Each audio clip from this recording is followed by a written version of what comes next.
Hey folks, where the bloody hell was that performance came from? What a result, 4-2. 4-2 against the champions. That was unbelievable. We kind of forgot to do the intro, so we just kind of played it all right. It was very, the train came quicker than we expected it to, yeah. And then the gates opened quicker than we expected it to. So by the time it was kind of all hairy scary, and we did off for bugger it. We'll just do the outro, and then you can just see the highlights before we talk. I will say, just to be the general just, we weren't that confident. Yeah, we weren't that confident. I was saying on the way up, if we play like we did against Rangers, 2-0 for Celtic, bare minimum. Yeah, I wasn't hopeful if we played like that. But I did say to Sean before we went in, if we go for Celtic, there's a chance we could get something. Yeah, we were saying if we... It was more hope than expectation. We were saying if we play like how we know we can play, we'll give them a challenge. Yeah. And we gave them a challenge and Definitely some. bloody did. So there's a lot to get through, so we'll try and get through them because it is like almost quarter to midnight and we kind of want to go home. Yes. So, first of all, first half was full of chances for both ends. Celtic had majority of the chances, don't get me wrong, but we played really well on the counter-attack. Ewan in this bit was really quite dangerous. Yeah, we did end up getting trapped on our side a lot during the first half, which unfortunately did lead to a penalty. I can't remember. I can't remember who brung it, but to be fair, it was a stonewall penalty for me. A lot of people around about us didn't agree, but I think if they had to go and look at it back, it looked like a penalty all day to me. So you could see it coming. Yeah, so they stuck that away. I can't remember who took it. Was it McGregor? I don't know. Don't know. End of the day, they went into half time 1-0 up. Second half, we were saying at half time, this game's still here. Yeah, like even though we're getting beat, we did still have hope because I was saying there was glimmers that you could do something. Yeah, I was saying to at half time, we're getting trapped in our own half a lot, but when we are getting up front, we're putting Celtic on the back foot. Ewan especially. Ewan was I'm convinced he didn't play against Rangers. I'm convinced they just misspelt the name of the development. It was completely the youth. It was such a different player. Aye. Such a different player. Like 95 minutes played and he's still running up and doing that wing. The engine on that boy's unbelievable. Ellie Ewan didn't play the Rangers game. Ellis Yun did. Yeah. Right, like, well, second half started, Campbell came on for Jago, and that was a brilliant masterclass to me. They put Nisbet and Ewan up front together, and boy oh boy did that work. I can't even remember how it dropped to Ewan, but that strike, what a strike that was. It's a beautiful you goal. could just see, with the angle we saw, you just saw it curve in to the far corner and pandemonium. Beautiful. Arguably one of the best goals of our season. Yeah, it was just struck so perfectly. We've had a few, but that was struck beautifully. That was definitely. Then unfortunately, not long after, I believe it was only like 7 or so minutes, there was a scramble in front of the box, and it fell to... Is that how you say his name? He's a Hyun-gyu, Unity boy. He's the South Korean player for Celtic, Hyun-gyu, I believe his name was, if that's how you pronounce it. The ball dropped to him and he was able to put it away. It was a bit of a scramble, but no, he done well to finish it. He's a good player. I like him. But then the big moment happened was the sending off Maeda.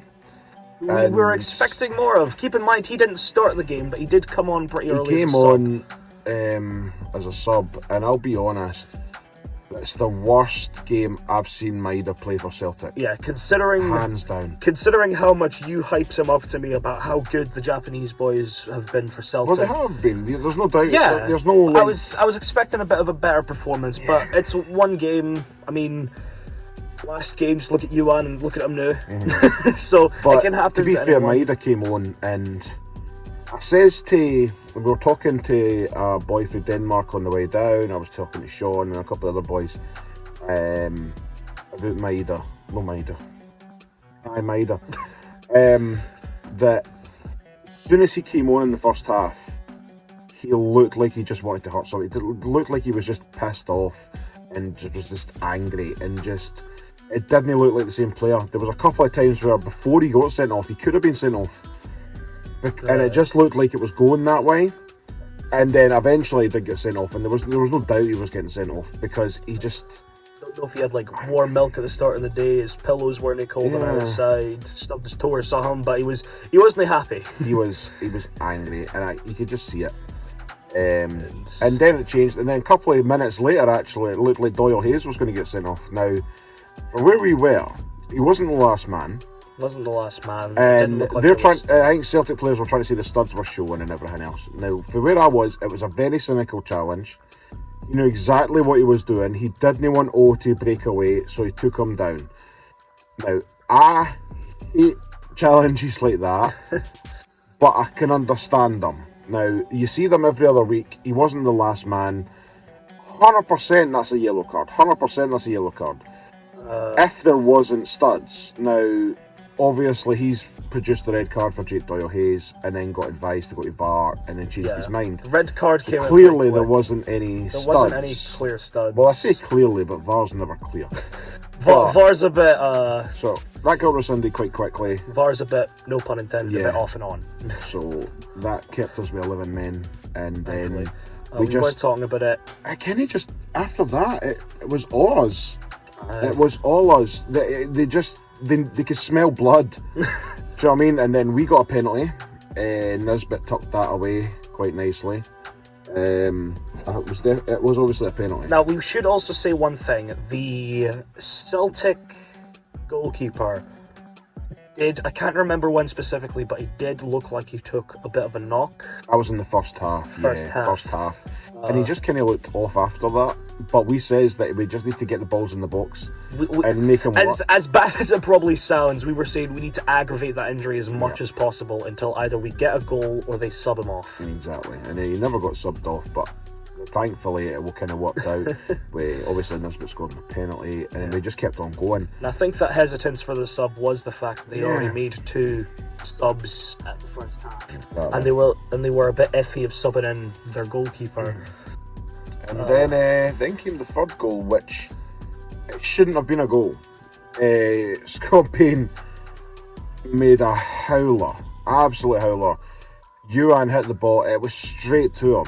All he had to do was catch it, and it went through his hands into the net. And didn't get me wrong, we'll take it. It was a great moment with everyone going daft, but nobody expected it to go in. I was in at block 7 when it happened. It was limbs. We almost fell down the stairs several times. Yeah, you couldn't have had pandemonium. I was still at the top where I was. So that was that. That was situation. And then the fourth goal, which ended up, to the surprise of you, being an own goal. I thought Hanlon put it on target. And I thought the rules were if it's on target, and even if the player puts it in, because it's on target, it goes to the benefit of the doubt goes to the player. But the little Argentina boy, I can't remember how you say his name, but it went down as his own goal. And then pandemonium in the stands. 2 old boys started celebrating. They fell a row down, which then hit a wee boy and a wee girl. They went down, and when the wee girl went forward again in another section, and it was dominoes. It was domino effect. I had to jump down, make sure the wee boy was all right, picked him up. He seemed fine. I think it was more shock than anything else. It was more shock. In all fairness, I nearly tumbled down at block 7. We've tumbled down not long ago. Yeah, that was at the Hearts game. So it happens. It happens. It happens. It's just. Everybody just made sure everyone was alright, and then that was it. But at least there was okay. There was no injuries in any of that. But, no one was hurt. Yeah. So, overall, we are very happy with the performance we just got. I wasn't expecting it, but I'm extremely grateful. Yeah. I certainly wasn't expecting 4 goals out of us today. Exactly. Let's put it that way. And with the results everywhere else, means Hearts drew 2-2 with Rangers, which leaves us 2 points behind Hearts, which means if we beat Hearts last game of the season, we go 4th. Which is going to be an absolute hellstrom if that does happen. And there goes the lights. Yep, there goes the lights. But it's going to be an absolute But more importantly, Aberdeen beat St Mirren. Which means mathematically they can't catch us now. Yes. So we've got 5th, which means we will get European football if Celtic win the Scottish Cup final. Or we beat Hearts. Which preferably both would happen. Yeah. Thankfully, just to be safe, do you know what I mean? Just to be safe, because Celtic's got Inverness, and if Celtic beat Inverness in the Scottish Cup final, 5th place gets into the qualifier. Obviously, we'll have to play more to get into the European Conference. But it opens the door for us. And we're going to get European football. Which is ultimately what we wanted. Well, at the start of the season, we sat there and says there's something about this team that we can do something with this team. We said it in the Clyde vlog. We're quite excited about the season coming up. And fair enough, there's been a wee bit hairy, scary moments. But the fact that we've still been able to keep around the top end despite that, especially considering how close everything is. I think you said that mathematically St Mirren's only at their possession. No, like 2 teams are technically above them. Yeah, Livingston and Motherwell are technically above St Mirren right now, but that's just how it goes. But overall, that's how tight it is right now. That is how tight it is. But overall, that is us pretty much for the season. We have finished the home season. All green out the home season. Exactly. Home and away, so it's a great way to do it. Beautiful skies for football, and then a nice breeze coming in. Exactly. We couldn't ask for better weather, better result, better performance. It was fairy tale football. Exactly. Fairy tale football for the Hibs. Obviously, the last game of the season is on Saturday against Hearts. We obviously won't be there. It was sold out. But this is our last. I hope for the safety of anyone that does go there, because I feel like no matter what the I don't think the SFA's thought that through. Yeah. But hopefully the police get a raise after that match. So so this is us final Hibs vlog of this 22-23 season. We'll see if we can do a season overview. We'll see if we can do an overview. We'll try and get looking at it, seeing if we can do it, and then if we can, then great, and if we don't, then well, we don't. But we obviously will be back next year.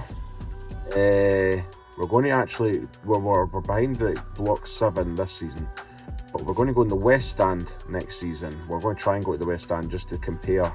To compare where it goes. I don't think the atmosphere will be anything like behind Block 7, but you want to try different seats. Plus, it'll get us a better view of the monitors. Yeah, the stand, and then we'll also be at the side or Hibs in the second half. So we'll just see how it goes and how it works out for there. Yeah. Also, before we finish this off, man of the match, I feel like we can both agree. Yeah, I forgot about man of the match. Man of the match, Ellie Yuan. I don't think there was any doubt in that. Yeah. You could make an argument for pretty much everybody in that part, but Yuan especially was just he was just a cut above.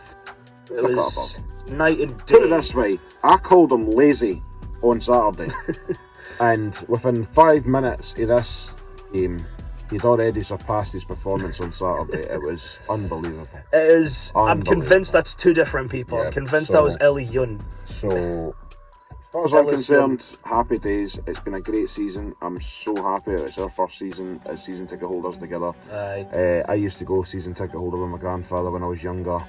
Work has prohibited me from doing so, but now being a carer, I'm now got a wee bit of free time at the weekends so that we can do it. So that hopefully we'll do it next season. And we might have European football to vlog. Yes, so that would be wonderful to see some European football. But certainly, because Lee Johnson and the team, the squad has been a bit iffy at times, but Lee Johnson, I feel like, has done the best with what he's been given.